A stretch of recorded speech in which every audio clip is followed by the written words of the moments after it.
والصلاۃ والسلام علی رسول اللہ وبعد۔ اللہ تعالی نے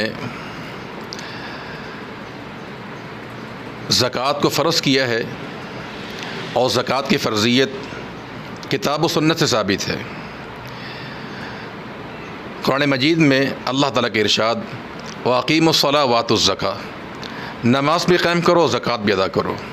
قرآن مجید میں اللہ تعالیٰ نے تقریباً 82 مقامات پر زکوٰۃ کا حکم دیا ہے، اور رسول اللہ صلی اللہ علیہ وسلم کے فرامین سے بھی یہ بات ثابت ہے کہ زکوٰۃ فرض ہے۔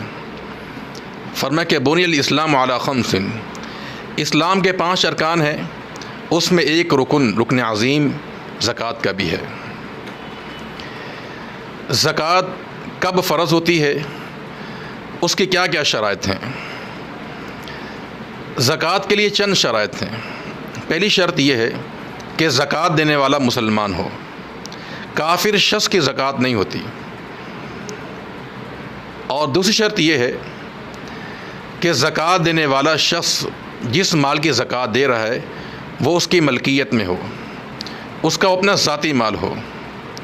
اگر اس کے پاس مال ہے لیکن ادھار لیا ہوا، یا اس کے پاس کوئی اجتماعی فنڈ ہے مسجد کا، مدرسے کا یا جہاد کا، چونکہ یہ اس کا ذاتی مال نہیں ہے، تو اگر ذاتی مال نہیں ہے تو اس پر بھی زکوٰۃ نہیں ہوتی۔ تو شرط ثانی یہ ہے کہ انسان کے پاس جو مال ہو وہ اس کی ملکیت میں ہونا چاہیے۔ اور زکوٰۃ کے لیے تیسری شرط یہ ہے کہ اس پہ سال گزر چکا ہو۔ اگر سال مکمل نہیں ہوا، اس سے پہلے اس نے وہ مال استعمال کر لیا، یا اس کا وہ مال چوری ہو گیا یا تلف ہو گیا یا اس کو نقصان ہو گیا، تو اس شخص سے بھی زکوٰۃ ساقط ہو جائے گی۔ اور چوتھی شرط یہ ہے زکوٰۃ کے لیے کہ وہ نصاب کو پہنچتا ہو، اور ہر مال کا مختلف نصاب ہے جو کتاب و سنت میں بیان کر دیا گیا ہے۔ تو جب تک مال نصاب کو نہیں پہنچے گا اس وقت تک زکوٰۃ لاگو نہیں ہوتی ہے۔ مثلا کہ انسان کے پاس سونا ہے، چاندی ہے یا دیگر اموال جن پر زکوٰۃ لازم آتی ہے، اگر وہ نصاب کو نہیں پہنچتے تو ان پر بھی زکوٰۃ دینا ضروری نہیں ہوتی ہے۔ یہ 4 بڑی شرائط اسلام نے بیان کی ہیں۔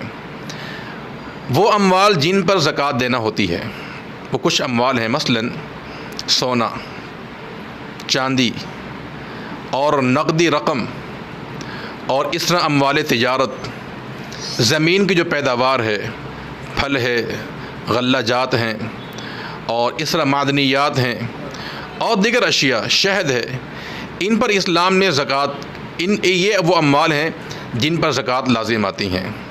کچھ اموال ایسے ہیں کہ جن پر زکوٰۃ نہیں ہوتی، جس سبزی ہے اس پر زکوٰۃ نہیں ہوتی ہے، اور اس طرح جو گھر کی استعمال کی اشیاء ہیں جیسے برتن اور گھر کا فرنیچر ہے، گھر میں موجود الماریاں ہیں، یا فیکٹریوں میں نصب شدہ جو مشینیں ہیں، یعنی آلات جو ذرائع کمانے کے جو ذرائع ہیں، مشینیں ہیں، ان پر بھی زکوٰۃ لازم نہیں آتی ہے۔ یہ ہاں، ان سے جو انسان مال کما رہا ہے، جو آمدنی آ رہی ہے، ان اشیاء پہ، ان پر تو زکوٰۃ ہوگی، لیکن ایسے آلات کہ جو پیداوار ہیں جن کے ذریعے انسان کماتا ہے، ان آلات پر زکوٰۃ لازم نہیں آتی۔